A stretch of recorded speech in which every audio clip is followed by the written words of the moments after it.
Não interessa se você vai ser visto, se você vai ser lembrado, se as pessoas vão ovacionar você. O reino de Deus é muito maior do que tudo isso. A grande verdade é o seguinte: seja você aí onde você está, ou eu aqui onde eu estou. Escute o que eu vou te falar agora. Quantas pessoas aqui nesse ambiente são capazes de citar o nome de seu tataravô?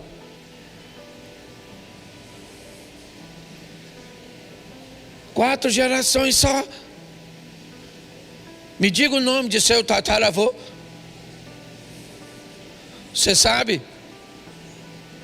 Não, né? Deixa eu facilitar. Seu trisavô. Tem alguém aí que sabe? Aí já apareceu. Uma só, duas. Seu bisavô. Quantos sabem? Seu avô, pelo menos. Bom, tem gente que não levantou.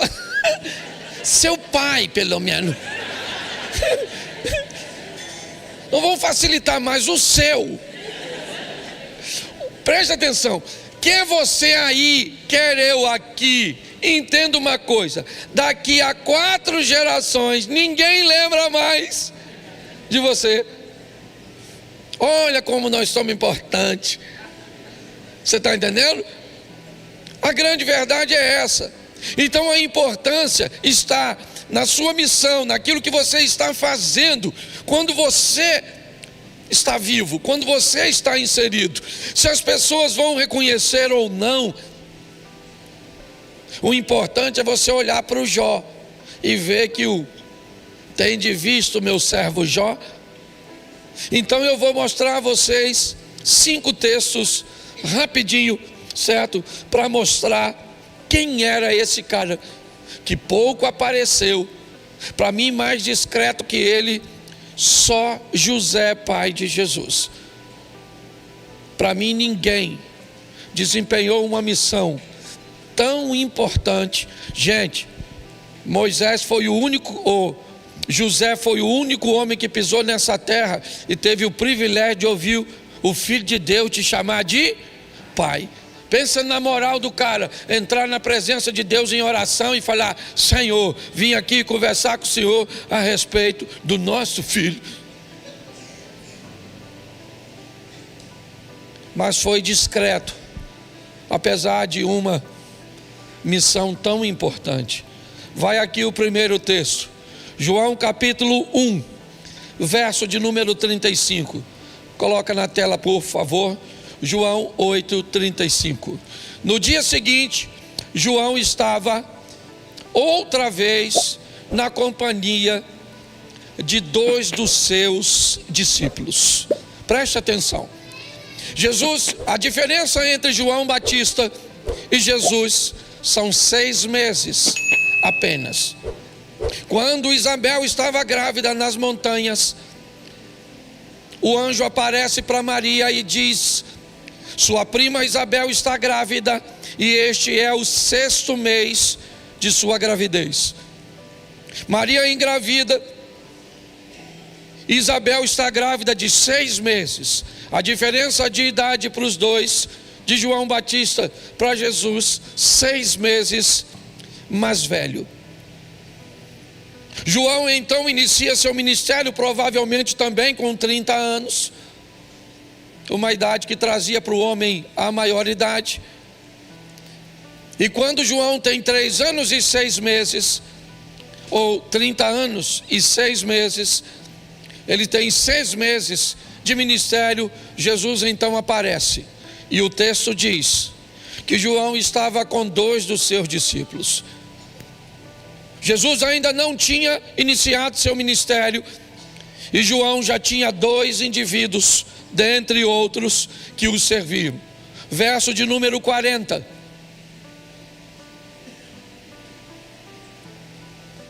Bota o 40, por favor.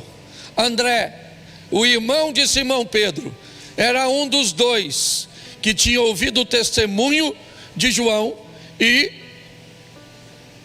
seguiu Jesus. Preste atenção. André era um dos dois que caminhava com João. André, ele foi um dos primeiros, e na narrativa de João, eu não sei quem é o segundo, mas André é alguém que começa essa história de aceitar ou de receber a palavra de Deus através de João. É chegado o reino de Deus, arrependei-vos e convertei-vos. André recebe tudo isso. Olha bem, é ele que inicia, é ele que começa. Quando você olha o verso 41, coloca por favor. Ele achou primeiro seu próprio irmão Simão e disse: achamos o Messias, que quer dizer Cristo. Preste atenção, na narrativa de João, André chega primeiro. Pedro não foi discípulo de João, ele já entra, né, no ministério de Jesus. Mas André não. André, ele tinha um coração acessível, e ele era alguém que ele estava com João, é verdade, sendo discipulado por João. Mas quando João diz para André: olha, aquele ali é o Cordeiro de Deus, é ele, não sou eu. André não tem apego ao líder. Não. André é alguém que está pronto para servir a Deus. E é simplesmente isso. Se vai servir a Deus numa universal do reino de Deus ou numa assembleia de Deus, se vai servir a Deus num ambiente de uma igreja grande ou de uma igreja pequena, para André isso não interessa. Ele caminhava com João, teve sua experiência com João, provavelmente foi batizado por João, mas quando Jesus aparece, João diz: é ele, não sou eu. André então se despede de João e vai seguir Jesus. Mas preste atenção, a primeira coisa que ele faz é falar com seu irmão Pedro, e diz: Pedro, eu estava caminhando com João, mas João apontou para Jesus, e ele é o Messias. Achamos o Messias. Eu quero que você entenda que às vezes você pode apresentar alguém a Jesus, alguém ao ministério, trazer alguém para uma igreja com um processo de evangelização, e você tem que ser maduro, porque muitas vezes essa pessoa pode aparentemente ter um ministério mais relevante que o seu. Essa pessoa muitas vezes pode se destacar mais que você, pode receber uma notoriedade. É o que vai acontecer com André. Ele é o primeiro a chegar, ele caminha com João um tempo. Assim que ele descobre quem é Jesus, ele chama Pedro e diz: Pedro, achamos o Messias, vamos ver. Pedro vai, evangelizado por seu irmão, e Pedro se torna a figura principal do ministério de Jesus. E quase não se fala de André, mas isso não o paralisou. Nós vamos encontrar André continuando. Nós vamos ver que a história continua para ele. E é isso que é importante, gente. Nós fazemos parte de um reino. Se você é um músico, se você trabalha no estacionamento, no ministério infantil, se você é um obreiro, se você está atrás das câmeras, se você não tem função nenhuma, aparentemente, mas já cumpriu a sua. Na hora da oferta, você colocou seu dinheiro. Na hora do louvor, você colocou sua voz. Na hora da intercessão, você colocou sua oração. Será que isso é pouco no reino de Deus? Quem é que mede o quanto? Talvez o meu dinheiro possa ser maior que o seu, mas quem sabe a sua oração não é maior que a minha. É importante as pessoas descobrirem o quanto elas são fundamentais nesse ambiente de culto, porque muitas vezes você passa despercebido. Pode entrar por aquelas portas e ninguém te cumprimentar, pode sair por aquelas portas e ninguém nem notar que você veio, mas saiba de uma coisa: o céu sabe que você esteve aqui, e é isso que é importante. Não diminua o valor que você tem no ambiente de adoração. André fala com Pedro, é verdade, apresenta, ele é o primeiro, mas a história continua.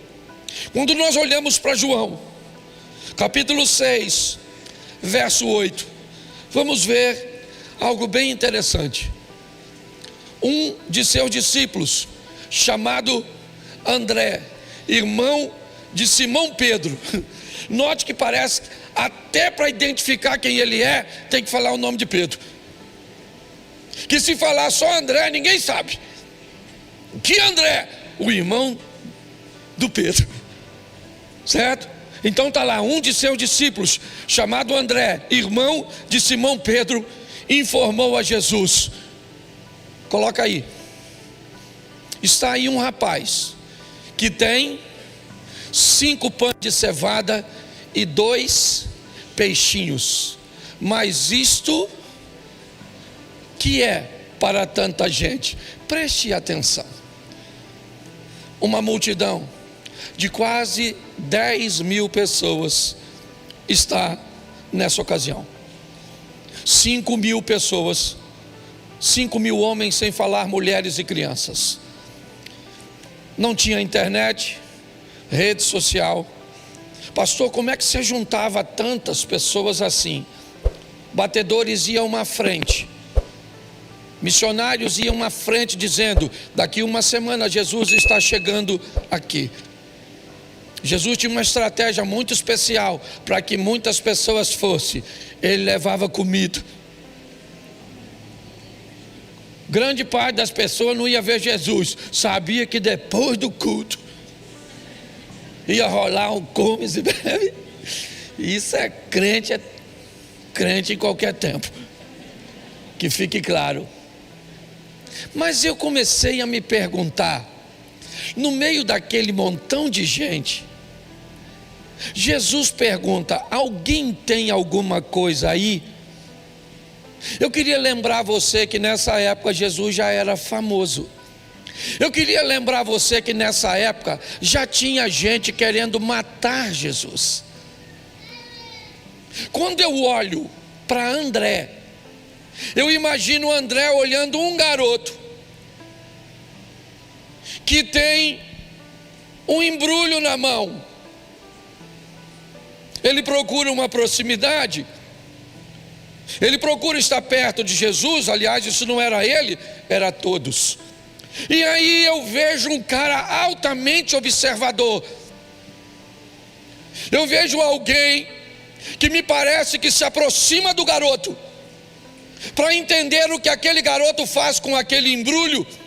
Poderia ser uma faca, poderia ser alguma coisa que atentaria contra a vida de seu mestre. André aborda o garoto e pede para ver o que o garoto tem. E ele identifica que naquela embalagem não há nada perigoso. O que há ali são 5 pães e 2 peixes. Ele não fala nada, é do garoto. Ele vai embora.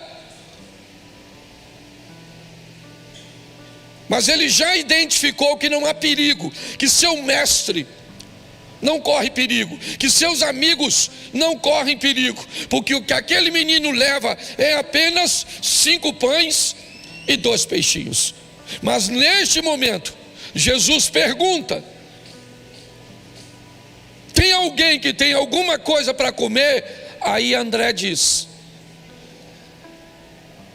tem um garoto, tem um jovem que tem 5 pães e 2 peixes.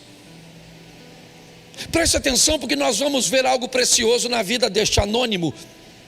Ele não é ninguém, mas é altamente observador. Ele não é ninguém, mas está preocupado com a segurança, com o bem-estar. Ele é alguém que se preocupa com um grupo. Ele é alguém que sua mente está sempre ligada, observando, não para criticar, não. Sim, para apresentar uma solução quando um problema aparecer, ou às vezes resolver um problema sem sequer ser notado. Você entra no banheiro e um rolo de papel higiênico está no chão. Quem está olhando? Ninguém, não tem ninguém mais, somente você. Mas quando você pega aquele rolo de papel higiênico dentro de um templo, da casa de Deus, ou em qualquer outro lugar, falando de ordem, mas aqui falando da casa de Deus, e tira para não molhar, e coloca um lixo numa lata de lixo, não é função sua. Isso pode não ser função sua aqui na terra, para dar satisfação para as pessoas, mas às vezes eu me pergunto se aquele lixo não está no chão, sabe? Eu fui tomar um café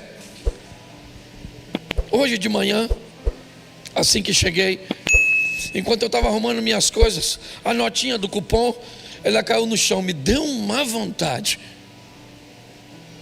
Eu estava com um copo de café e um saquinho de pão de queijo, de deixar.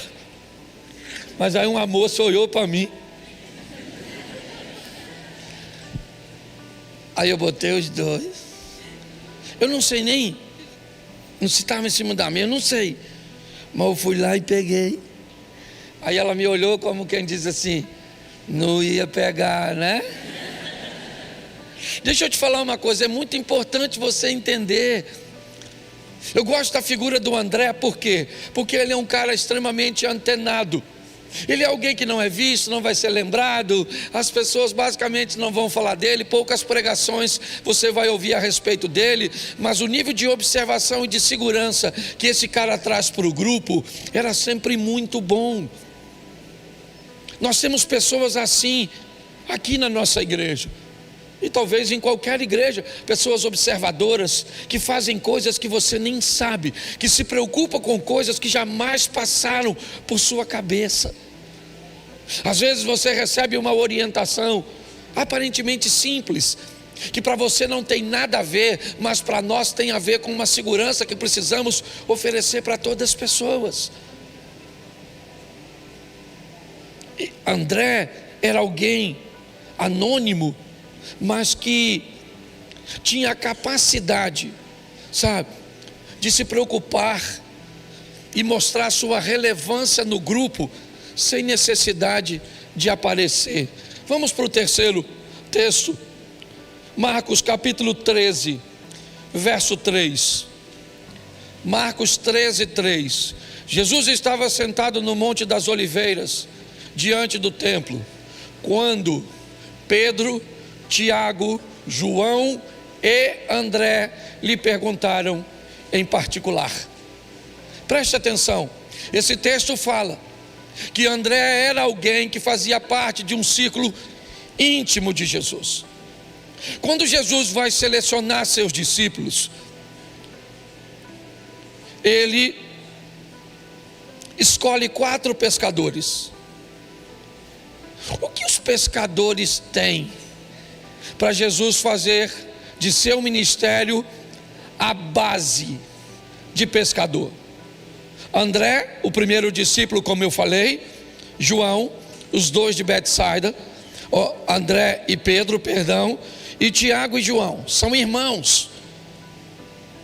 João é irmão de Tiago e André é irmão de Pedro. Os 4 são pescadores, homens altamente preparados para lidar com frustração, homens altamente preparados para lidar com muito trabalho e pouco retorno, homens altamente preparados a puxar uma rede pesada depois de uma noite inteira de pescaria, e quando chegar na terra, olhar que aqueles peixes que eles pegaram não vale nada, e devolver tudo para o mar e voltar a pescar de novo.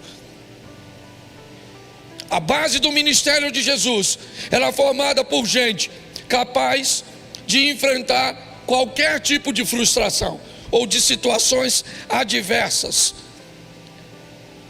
Ele não quis saber de capacitação, se conhecia sobre teologia do Velho Testamento, se era homilética, exegese, hermenêutica e tantas essas coisas importantíssimas, diga-se de passagem. Mas o que adianta alguém com tanta estrutura sem uma formação para lidar com frustrações, com decepções? O texto está nos mostrando que quando tinha um assunto particular, os outros discípulos não podiam acessar, mas André tinha acesso. Ele fazia parte dos íntimos. Bom, é verdade.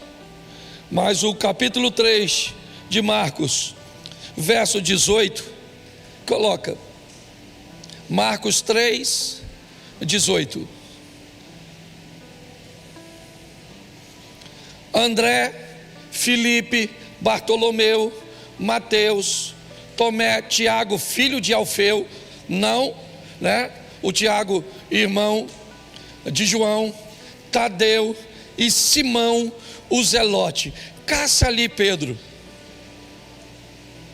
caça ali João, procure ali Tiago, irmão de João. Você não vai achar nenhum dos três que estão na linha de frente do círculo íntimo, mas olha quem encabeça. André era alguém capaz de navegar, de caminhar, de frequentar todos os ambientes. André estava no círculo dos íntimos, mas não se sentia menor ou maior do que ninguém.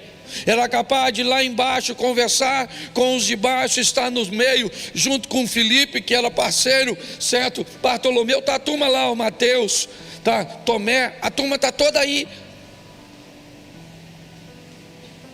André era alguém que frequentava os dois grupos. Ele sabia, não se sentia maior, não se desmerecia quando estava lá embaixo, nem se achava superior quando estava lá em cima.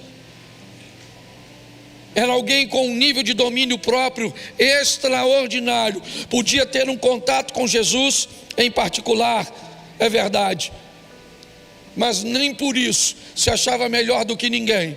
Tinha uma reunião com todo mundo, lá estava André conversando perfeitamente. Mas deixa eu te mostrar mais um texto. João capítulo 12, verso 22.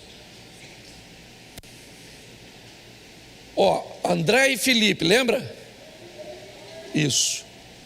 No texto anterior, o texto começa com André e Filipe.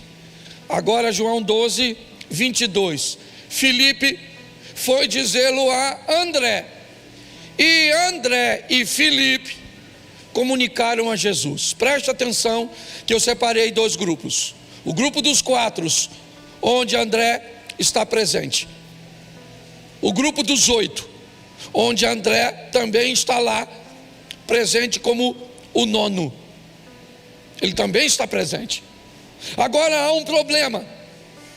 Filipe, aquele que havia evangelizado o eunuco, um dos discípulos de Jesus apto para transpor as fronteiras, ele está notando que algumas pessoas que não são judeus estão se interessando pelo evangelho de Cristo. Ele está notando que algumas pessoas estão querendo conhecer a Cristo mais de perto, mas André não tem, mas Filipe não tem acesso. Filipe não. Filipe não pode acessar. Ele não acessa Jesus, mas ele acessa a André. Filipe foi falar com André. André, tem um grupo aqui que não são judeus, mas eles estão querendo conhecer Jesus. Eles estão querendo falar com Jesus. Eles estão querendo ter intimidade com Jesus. Se fosse muita gente que eu conheço, diria: beleza, deixa que eu vou lá e falo com Jesus. Ele disse: não, faz o seguinte, vem comigo, você não tem acesso, mas eu tenho. Eu vou levar você, e você vai lá e comunica a Jesus, e diz a Jesus. Sabe quem André é? Ele é o cara que oferece acesso. Ele é alguém que sabe que o caminho não é só para ele, que outras pessoas podem ter o direito de também fazerem, de também terem, de também acessarem. A vida desse cara é algo extraordinário.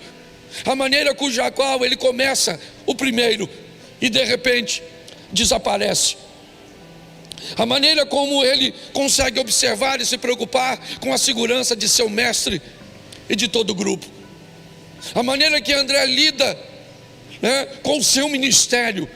Ninguém está vendo, não interessa se ninguém está vendo, meu irmão, não interessa se estão vendo ou não estão vendo. Nós estamos aqui não é para servir a homem, é para servir a Deus. É assim que funciona. Se as pessoas vão entender, se não vão, isso não é problema nosso. Nós temos uma missão a cumprir. Ele era alguém que sabia se comportar em todos os ambientes, que estava apto para lidar, né, com os grandes, se é que eu posso chamar assim, ou com o restante da turma. Ele era alguém pronto para resolver problemas, e alguém para oferecer acesso. E aí eu quero terminar perguntando a você: você conhece seu valor? Você sabe quem você é nesse reino? Ou será que você ainda está procurando um lugar de notoriedade? Será porque nunca cantou um hino aqui na frente, nunca recebeu uma oportunidade? Será que você se trata como alguém inferior?